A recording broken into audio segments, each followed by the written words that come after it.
Hello friends, welcome back to the YouTube channel dictation club.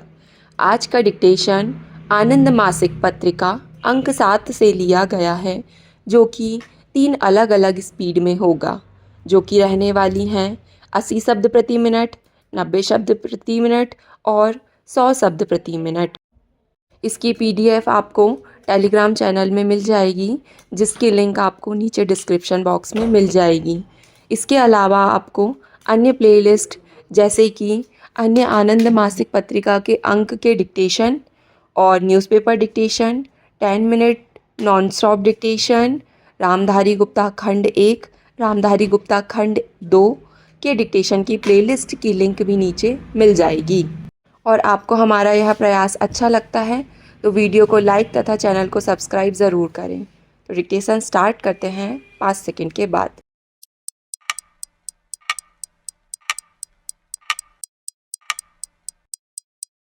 उदय भारत आज वैज्ञानिक मानव शक्ति के क्रम में संसार में तीसरे स्थान पर आता है, परंतु वैज्ञानिक उपलब्धियां उसके अनुरूप नहीं लगती हैं। क्या हमारे वैज्ञानिक कार्य निष्पादन में सक्षम नहीं हैं? क्या उनकी योग्यताएं विकासशील देशों के वैज्ञानिकों की तुलना में कम हैं, या उनके लिए सही सामाजिक, आर्थिक एवं वैज्ञानिक वातावरण नहीं है? आज जब हम 21वीं सदी में प्रवेश कर चुके हैं और अपने पिछले 50-55 वर्षों की प्रगति की ओर देखते हैं तो लगता है कि कहीं कुछ चूक हो रही है। ध्यान रहे कि स्वाधीनता के लगभग 10 वर्षों बाद भारत सरकार ने मार्च 1958 में देश की विज्ञान नीति की आधारशिला रखी थी, जिसका उद्देश्य राष्ट्र की समृद्धता के लिए विज्ञान एवं तकनीकी को आधारभूत स्थान देने के साथ साथ पुरुष एवं महिलाओं दोनों की सृजनात्मक प्रतिभाओं को पूर्ण रूप से प्रोत्साहित करना था। इन उद्देश्यों की पूर्ति के लिए वैज्ञानिकों के लिए अच्छी सेवा शर्तें, वातावरण, यहाँ तक कि वैज्ञानिक नीतियों के निर्धारण में उनकी भागीदारी का भी प्रावधान रखा गया था। किसी भी कार्यक्रम की सफलता के लिए एक निश्चित कार्य प्रणाली तैयार करना आवश्यक होता है। उसके लक्ष्य पूरी तरह परिभाषित होने चाहिए। सभी कार्य, चाहे वे मौलिक शोध, विकास या अनुप्रयुक्त शोध से संबंधित हों, मूल लक्ष्य की प्राप्ति की दिशा में ही किए जाने चाहिए। इन कार्यों को सुचारू रूप से कार्यान्वित करने तथा कार्य विभाजन को ध्यान में रखते हुए विभिन्न समितियों का गठन करने की आवश्यकता से नकारा नहीं जा सकता है, परंतु मात्र समितियों का गठन करना कार्य को पूर्ण नहीं कर देता है। समितियों की जिम्मेदारी तय की जानी चाहिए। उन्हें कार्य करने के स्तर पर आवश्यक अधिकार एवं स्वतंत्रता दी जाए और फिर सफलता एवं विफलता दोनों के लिए बराबर का भागीदार माना जाए। कार्यक्रम अध्यक्ष को पूर्ण जानकारी रहे कि विभिन्न समितियों द्वारा लिए गए निर्णय सही रूप से कार्यान्वित किए जा रहे हैं अथवा नहीं, और इसके साथ उनकी सबसे बड़ी जिम्मेदारी है इन सभी प्रयासों को समग्रता से देखने तथा उचित मार्गदर्शन करने की। एक प्रसिद्ध वैज्ञानिक द्वारा हाल ही में कही यह बात काफ़ी महत्वपूर्ण लगती है कि आज किसी भी वैज्ञानिक कार्यक्रम के लिए कई समितियां बना दी जाती हैं, परंतु उनकी बागडोर कुछ गिने चुने लोगों के पास रखी जाती है। महोदय, इन समितियों के संदर्भ में जैसा ऊपर कहा गया है कि कुछ चंद वैज्ञानिकों को ही हर समिति में रख लिया जाता है, वे अपने कार्यों में पूर्ण रूप से ध्यान केंद्रित नहीं कर पाते हैं। काफ़ी समय एक जगह से दूसरी जगह की यात्रा में चला जाता है।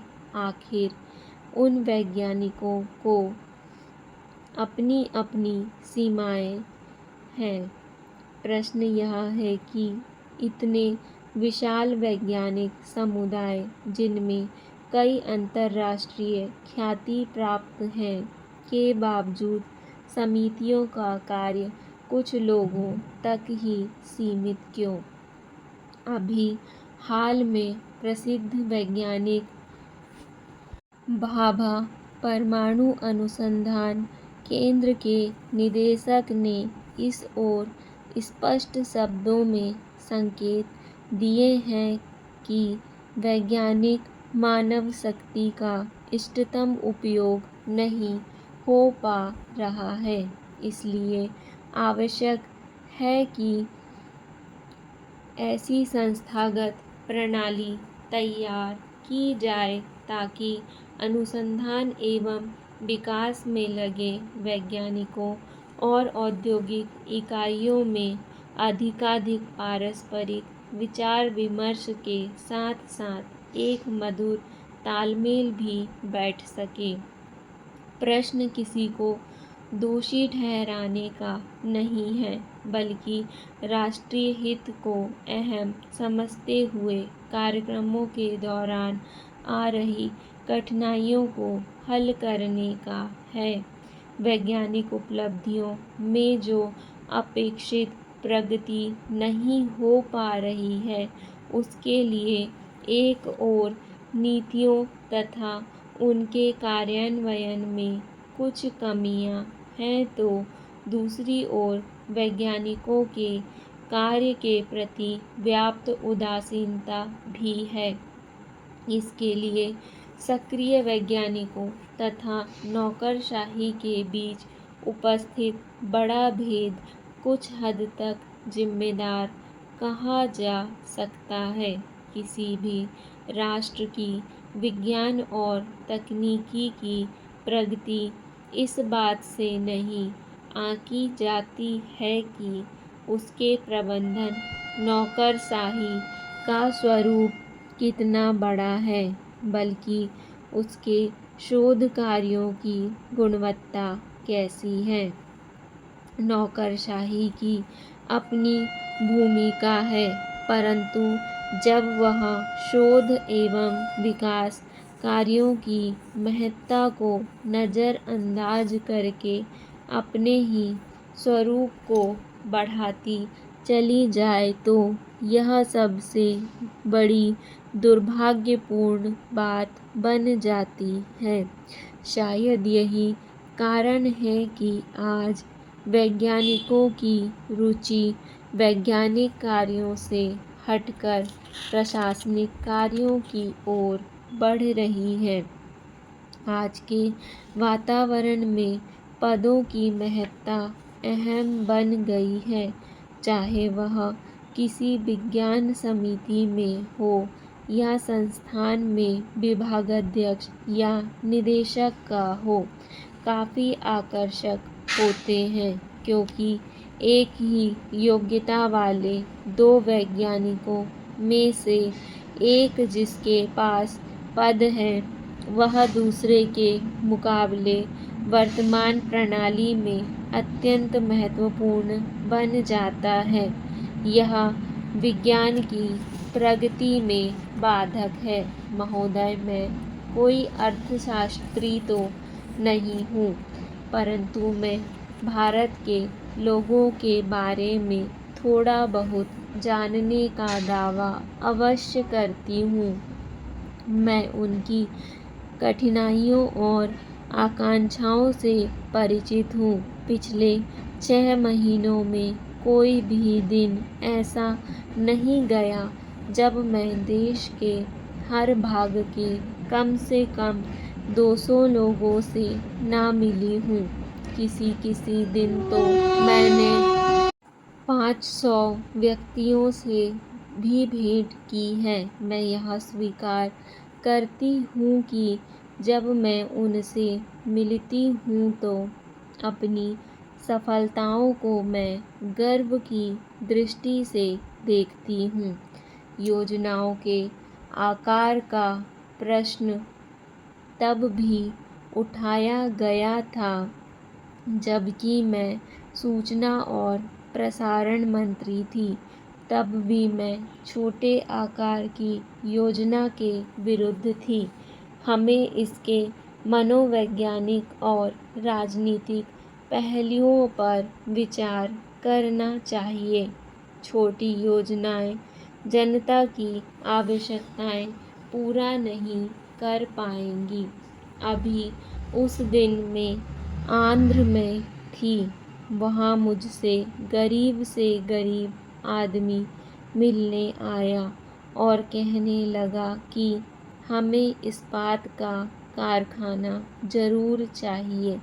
मैंने उन्हें बताया कि मैं आपकी बात योजना आयोग तक पहुंचा दूंगी और वही अंतिम निर्णय लेगा।